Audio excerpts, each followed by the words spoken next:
otra vez, bienvenidos a este repaso de la lección con tu pastor y amigo Selvin Sosa. Te felicito, hemos llegado a la lección número 12 de este cuarto trimestre del año 2023. Ha sido una experiencia maravillosa hasta aquí y te sigo invitando a estudiar la palabra de Dios a través de la lección de escuela sabática. Recuerda que en la descripción del video te dejo el enlace para descargar la presentación y al final del video, si eres maestro de escuela sabática, puedes encontrar algunos consejos prácticos para mejorar el repaso de la lección. Entonces, sin más, iniciamos con nuestro repaso de la lección. En este caso, el título de la lección es Esther y Mardoqueo, dos personajes bíblicos que no necesitan introducción, pero creo que vale la pena recordar aquella historia registrada en el libro de Esther, un libro fascinante que nos cuenta uno de los grandes milagros que Dios hizo para rescatar a su pueblo del exterminio total, del genocidio. Y todo fue a través de estos dos personajes, humildes judíos comunes y corrientes que eran parte de la multitud de refugiados, podríamos decir, de exiliados que se encontraban en la ciudad de Susa, capital del imperio medo-persa después de la caída de Babilonia. Así que tú conoces la historia seguramente. La lección nos invita a recordar las palabras de el Señor Jesucristo: yo te haré luz para los gentiles y llevarás mi salvación a los confines de la tierra. Una promesa traída del Antiguo Testamento al Nuevo Pacto. ¿Y qué implicaciones misionológicas tiene la historia de Esther y Mardoqueo? Especialmente en el contexto de llevar el conocimiento del Evangelio y del amor de Dios a otras culturas. Bueno, eso es una de las cosas que vamos a analizar. Pero antes de iniciar nuestro repaso de la lección, quiero invitarte a participar de una actividad de aprendizaje, sí, sencilla. Consiste en lo siguiente: presta mucha atención a lo que vamos a estudiar y, de acuerdo a lo que vamos aprendiendo, empieza a imaginar, a construir 3 ejemplos prácticos modernos donde podríamos aplicar lo que aprendemos en la lección de esta semana en nuestra vida, en nuestra cotidianidad, en lo que nosotros vivimos constantemente. 3 ejemplos, piensa, 3 maneras prácticas. Yo te invito para que tú realmente puedas pensar en eso. ¿Está bien? Muy bien. Entonces, arrancamos. Vamos a iniciar con ese tema interesante con el que inicia realmente el estudio de la lección de esta semana, y es recordar cómo los cautivos en una cultura extranjera tuvieron que enfrentar grandes desafíos. Hemos visto ya el caso de Daniel, podemos ver el caso de José en Egipto, y podemos ver algunos casos, muchos casos quizá en la Biblia, de personas que fueron obligadas, algunas de ellas y otras voluntariamente, fueron a vivir en una cultura extranjera, en una cultura extraña. Pero allí donde estaban, donde Dios los colocó, allí fueron instrumentos de Dios para que naciones paganas enteras se acercaran más a Dios.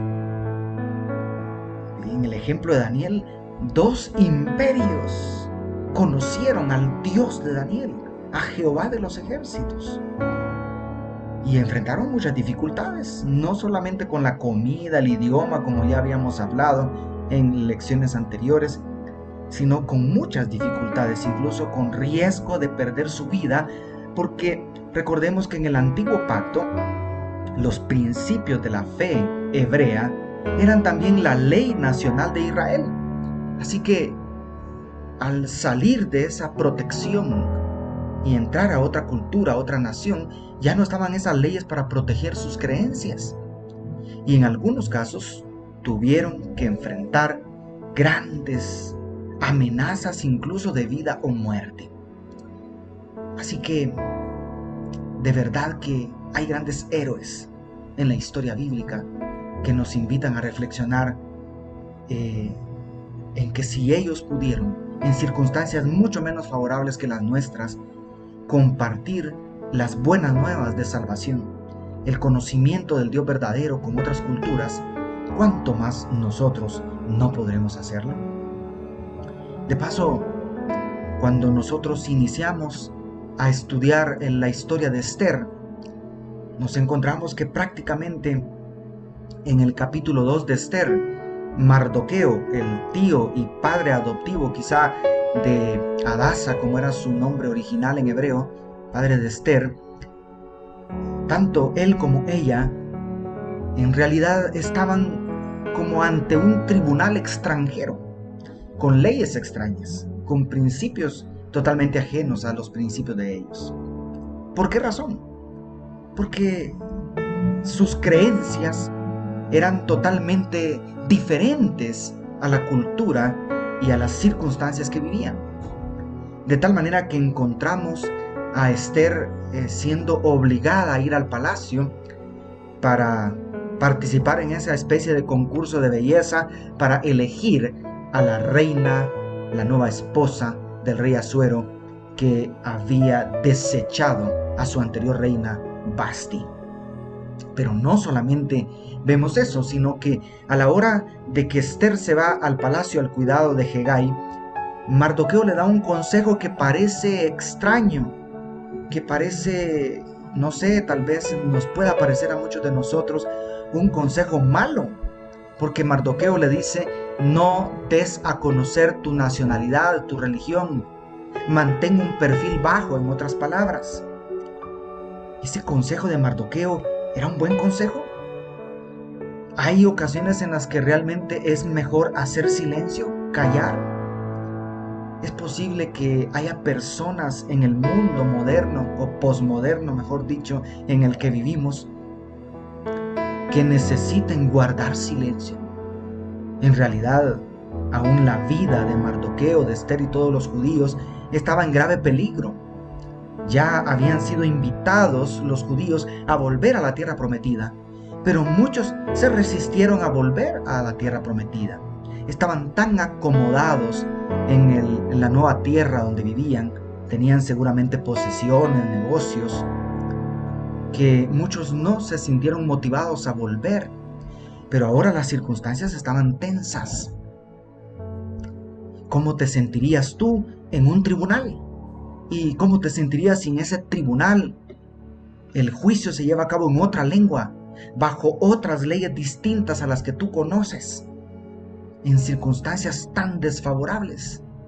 Pues toda la vida de Esther y Mardoqueo transcurrió allá en la capital de ese reino, en Susa, transcurrió como si hubiesen vivido en el banquillo de los acusados durante todo ese tiempo. Y hay muchísimos cristianos que quizá viven las mismas circunstancias en países donde hay limitaciones con la libertad religiosa en nuestros días todavía.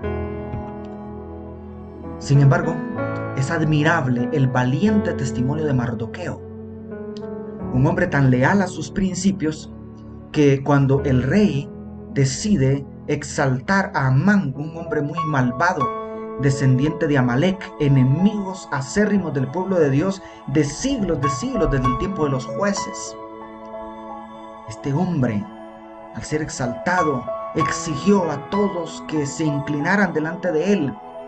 Pero ese mandato, ese decreto, estaba abiertamente en contra de los principios de Mardoqueo, quien reconocía que el único digno de ser adorado y ante el único que él estaba dispuesto a inclinarse y a mostrar reverencia y adoración era al Creador de los cielos y la tierra. Así que Mardoqueo permaneció inmóvil y no quiso hacer reverencia a Amán. seguramente por sus principios, sus creencias religiosas.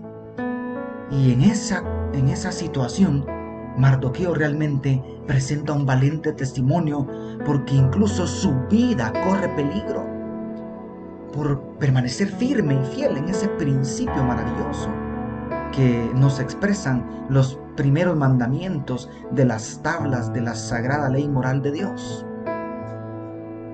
Es admirable realmente cuántas personas han arriesgado incluso sus vidas, han perdido sus vidas por testificar en ambientes hostiles, en culturas totalmente contrarias, en medio de costumbres y cosas totalmente difíciles.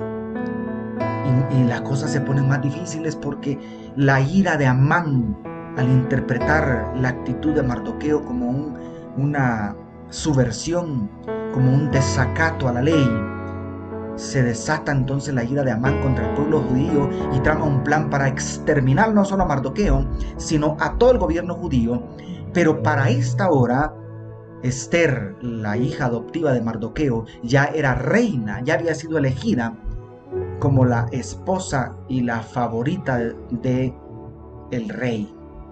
Así que Mardoqueo, al enterarse de esta ley que condenaba al exterminio, al genocidio al pueblo de Dios, rasga sus vestiduras y va en busca de Ester, que ahora es reina, para pedir que intervenga, para interceder en favor del pueblo. De paso, Ester también era judía.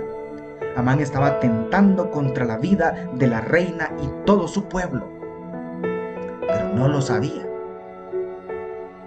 Y había una ley que impedía que cualquier persona sin ser invitada se presentara al rey. Así que Ester, consciente de eso, se muestra al principio reacia a aceptar ese llamado, a liberar a su pueblo y utilizar su influencia como reina. Pero cuando Mardoqueo toca su corazón al hacerle saber que ella también es judía y que aunque logre salvarse de esta y que Dios tenga que obrar de otra manera para salvar a su pueblo, en realidad toca su corazón, y la reina Ester dice las famosas palabras: pónganse a ayunar durante 3 días y yo también voy a ayunar, y al tercer día voy a entrar ante la presencia del rey, y si perezco, que perezca. Y con ese valor que le dio Mardoqueo al decirle: quién sabe si para esta hora Dios te colocó allí, en esa posición, en ese lugar especial en el palacio del rey. Así es como Ester, ya saben ustedes, se presentó ante el rey le extendió su cetro y la intercesión en favor del pueblo fue exitosa, porque finalmente lo que encontramos al final del libro, aunque no encontramos el nombre de Dios, algo que ha sido criticado del libro por muchos años, encontramos el milagro del Purim. Es decir, a partir de aquí nace una fiesta judía conocida como el Purim, porque no se pudo vetar el decreto porque la ley medo-persa era así de rígida, pero se pudo establecer un nuevo decreto en el cual, queridos, un nuevo decreto en el cual los judíos tuvieron oportunidad de defenderse de sus enemigos, y sucedió de manera tan milagrosa la liberación que al final de la historia vemos que muchos extranjeros, muchos no judíos, decidieron hacerse judíos al ver realmente la manera milagrosa, la manera providencial en la cual Dios obró para salvarlos. Era innegable que había una intervención divina, de tal manera que muchos extranjeros se convirtieron al judaísmo. ¿Y por medio de quiénes? Por medio de una sencilla jovencita que por providencia divina llegó a ser reina, llegó a ser la esposa del rey. Pero aún siendo reina no tenía tanta injerencia en los asuntos políticos. Aún así, en esa posición, Dios la usó a ella. ¿A quién usó Dios? A Mardoqueo, un siervo del palacio real, un hombre común y corriente que no tenía estudios de teología, pero Dios usó a estos dos personajes. en medio de las circunstancias donde se encontraban, en medio de la vida que vivían, en medio de todo lo que estaba pasando, Dios los usó a ellos para no solamente salvar al pueblo de Dios, sino para atraer a otros hacia el conocimiento de Dios. De tal manera que el corazón misionero de Dios termina seguramente profundamente satisfecho al final de esta historia, al ver que se obró una salvación, al ver que el peligro despertó a los judíos el deseo de volver a la tierra prometida, pero sobre todo al ver que una multitud de personas de diferentes razas, de diferentes pueblos, de diferentes etnias, de diferentes lenguas, vinieron y se unieron al pueblo de Dios. Amigos, hermanos, resulta ser que mientras estamos aquí estudiando la palabra de Dios y recordando esta fascinante historia y cómo Dios usó a Mardoqueo y a Esther para obrar salvación, para dar a conocer el amor de Dios, resulta ser que hay millones de personas, probablemente la mayor parte de la población mundial, que tienen serios problemas de libertad religiosa y donde la única manera de sobrevivir es callar. No pueden hablar en muchos países. Aquí tenemos un mapa donde están registradas las zonas rojas, donde hay mayores abusos, mayores violaciones importantes a la ley religiosa, a la libertad religiosa. ¿Cuántas personas ahora, como Mardoqueo y Esther, necesitan guardar silencio? Porque si hablan abiertamente de sus principios, de su fe, son puestos en peligro, su vida se ve en riesgo. Y de paso, aún en los países occidentales, donde supuestamente gozamos de mayor libertad religiosa, donde la religión más ponderante es el cristianismo, actualmente la libertad religiosa se ve amenazada porque ya no se puede hablar abiertamente de los principios de la palabra de Dios. Por ejemplo, con respecto a la sexualidad humana, las novedosas ideologías de género y tantas cosas. Queridos, realmente vivimos días difíciles, pero hay personas que se encuentran bajo amenaza constante por el simple hecho de creer en Jesús. Mira este mapa y te invito para que ores por la realidad que viven muchos creyentes en el mundo en el que vivimos. Y esto realmente nos hace reflexionar porque el comentario de la lección en esta ocasión nos habla de la verdad adaptada. Muchas veces lo más sabio, lo más inteligente, la manera más eficaz de llevar las buenas nuevas a personas de otras culturas, de otras ideologías, de otras cosmovisiones, es precisamente guardar silencio o no ser tan directos, sino que presentar la verdad de una manera adaptada a las circunstancias y a las personas, para que, además de no poner en riesgo el futuro de la predicación del Evangelio en esos lugares, también podamos hacer asequible, hacer atractivo, hacer digerible, fácilmente aceptable el Evangelio para personas que realmente quizá en el momento todavía no están listas para recibir una verdad directa y clara. Y la cuestión es que obviamente van a haber excepciones, pero hemos visto a lo largo de la Biblia y de la lección de escuela sabática cómo Pablo adaptó la presentación del Evangelio a la hora de hablar en el Areópago a los filósofos griegos. Y nosotros también debemos utilizar la misma prudencia, la misma discreción, la misma sabiduría. Es cierto que el Evangelio y la verdad pura de la palabra de Dios no se puede diluir, no se puede minimizar, no, pero sí se puede adaptar, así como el agua toma la forma del envase en el cual se encuentra, pero sigue siendo agua. Y si yo la vierto en otro envase, en otro recipiente, toma la forma del otro recipiente, pero sigue siendo agua. Por esa razón quizás se compara el Evangelio con el agua viva. Te invito para que con mucha creatividad, con mente abierta, puedas realmente pensar de qué manera podemos alcanzar a otras etnias, a otras culturas. Nosotros vivimos en Latinoamérica en países multiculturales, multiétnicos. En mi país, en Guatemala, tenemos un sinnúmero de etnias, de lenguas, de idiomas diferentes, culturas totalmente diferentes. Y como pueblo de Dios somos llamados a cumplir la misión en favor de ellos.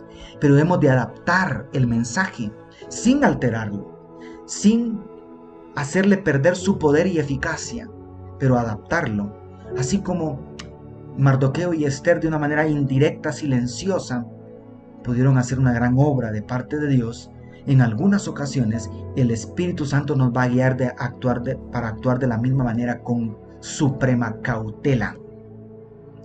Obviamente cada cosa tiene su lugar y hay momentos en los que es preciso ser directos, pero hay momentos en los que eso no es lo más sabio, lo más inteligente. Así que debemos aceptar este reto.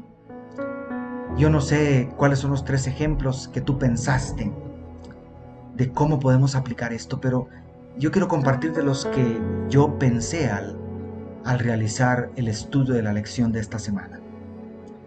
Y se me ocurren 3 cosas que realmente son muy parte de nuestra vida cotidiana y que realmente podemos ser muy prudentes para presentar el Evangelio. Por ejemplo, en el área de trabajo. Sí, ahí donde tú trabajas, donde pasas la mayor cantidad de horas del día laborando. De repente es un ambiente donde la mayoría son escépticos, son ateos, son incrédulos o pertenecen a diferentes concepciones religiosas. Pero lo que aprendemos a la luz de Esther y Mardoqueo y la lección de esta semana es que la predicación más poderosa en esos ambientes hostiles es nuestro carácter, nuestro estilo de vida. Y te puedes imaginar lo que sucedería en el lugar donde trabajas si tú tratas de imitar a Jesús, siendo amable, siendo responsable, siendo puntual, cumpliendo siempre con tu deber con eficacia, tratando a los demás con amabilidad, con cortesía, con amor. Viene a mi mente un párrafo del Espíritu de Profecía que dice la sierva del Señor, que si tan solo fuéramos amables, bondadosos y corteses, habría 100 conversiones, donde ahora solo hay una, por el simple hecho de tener una conducta, un estilo de vida diferente. ¿Cuántas personas se acercarían a ti para preguntarte, oye, ¿y por qué tú siempre estás sonriente? Oye, ¿y por qué tú no le gritaste al jefe y no le dijiste sus verdades? Porque se dan cuenta que hay un espíritu diferente, y mejor dicho, un espíritu superior en ti, porque Jesús mora en tu corazón. En la universidad, en la escuela donde tal vez estés estudiando, allí también tenemos un ambiente multicultural muchas veces, de diferentes cosmovisiones y maneras de pensar. Cada catedrático, cada cabeza es un mundo. Cada mente es diferente. Pero ¿de qué manera podemos nosotros, tal vez quizá no siendo tan abiertos y directos, sino como lo hizo el maestro, en parábolas, con ilustraciones, con historias, de una manera muy creativa, de tal manera que, como dice el comentario de la lección, el Evangelio entre por la puerta de atrás, de manera más amable, más suave? Y en tercer lugar, en medio de un círculo de familiar no creyente. Yo no sé si precisamente en tu círculo familiar hay mayoría no creyente, o de repente eres el único que ha aceptado a Jesús como tu único Salvador y Señor. ¿De qué manera podemos presentar el Evangelio a la familia? Tal vez resulta muy difícil hacer un estudio bíblico formal. Tal vez resulta muy difícil invitarles a una conferencia pública de la predicación de la palabra de Dios. Pero siendo tú una persona común, sin necesidad de estudiar teología, sin necesidad de ser un pastor, un maestro, un administrador de la iglesia, tú y yo todos podemos brindar maravillosas oportunidades a las personas de conocer a Jesús y el amor de Dios a través de nuestro valiente testimonio como el de Mardoqueo y Esther. Y eso nos lleva entonces a recordar el doble desafío de esta semana. La lección nos dice: ora para que Dios te dé el valor de compartir algo que Él ha hecho por ti con una de las personas de tu lista de oración esta semana. Oye, eso es tan sencillo. ¿Hay algo que Dios haya hecho en tu vida por lo cual tú te sientas agradecido realmente con Dios? Pues llegó la hora. Pídele a Dios la oportunidad, pídele a Dios el valor para compartir una de las maravillas, una aunque sea, de las maravillas que Dios ha hecho en tu vida con alguien de tu lista de oración. Segundo desafío, el desafío avanzado. Comienza un diario de pequeñas o grandes cosas especiales que Dios hace por ti. Revísalo y ora para que Dios traiga estas cosas a tu mente en el momento justo para que puedas compartirlo con alguien. Porque muchas personas en la actualidad lamentablemente rechazan la religión, rechazan la Biblia incluso, pero no van a poder refutar, no van a poder contradecir, no van a poder rechazar tu experiencia personal con Dios. Por eso es que el testimonio es tan poderoso. Por eso el testimonio de Mardoqueo y Esther es tan poderoso, que estamos hablando de él hoy, ¿cuántos años después? Hemos llegado entonces al final de un repaso de la lección más. Y no me queda más que decirte que vamos a repasar algunas ideas aquí para maestros de escuela sabática para mejorar el repaso de la lección. Hemos experimentado con varias técnicas sencillas para hacer un aprendizaje constructivo grupal, es decir, se llama aprendizaje colaborativo. Involucrar a todo el grupo, a toda la clase de escuela sabática para poder hacerlo más participativo, más dinámico, y que todos los miembros de la clase de escuela sabática puedan involucrarse, puedan ser parte del repaso de la lección. Pues yo te digo que existen cientos, quizá miles de actividades de aprendizaje. ¿Dónde encontré yo las actividades que he compartido hasta aquí contigo? Las encontré en el internet. Así que tú puedes investigar actividades de aprendizaje grupales, aprendizaje colaborativo, actividades de aprendizaje para grupo. Y entonces tú buscas, tú investigas y puedes encontrar una maravilla de opciones, como la que hicimos hoy, tan sencilla, que cada miembro construya 2-3 ejemplos prácticos de cómo aplicar lo aprendido. Aquí, por las limitaciones de la pantalla, pues no pude escucharte, pero puedes escribirme en los comentarios. En cambio, en el repaso de la lección en tu iglesia, tú puedes interactuar. Así que, investigar para diseñar actividades de aprendizaje de grupo. Y en segundo lugar, utiliza tu creatividad, usa tu creatividad. Porque Dios también te ha dado a ti ideas. y en tu mente pueden surgir nuevas cosas de cómo poder hacer que el grupo participe más, se involucre más. Así que te dejo en tu corazón eso de buscar, de pensar, imaginar nuevas maneras de hacer más participativa la clase y escríbelas. Y puedes tener una lista de diferentes actividades de aprendizaje y adaptar una de ellas para cada repaso de la lección. Porque tal vez no toda actividad se va a aplicar a todo contenido, a toda circunstancia, pero tener una buena lista nos ayuda. Y eso nos lleva al final de este video en el cual hemos llegado a la lección 12. Te agradezco por acompañarme hasta aquí, por suscribirte al canal, por seguirme en las redes sociales, por seguir creciendo juntos en el estudio de la palabra de Dios. Que Dios te bendiga y sigamos adelante compartiendo la misión de Dios, mi misión, tu misión.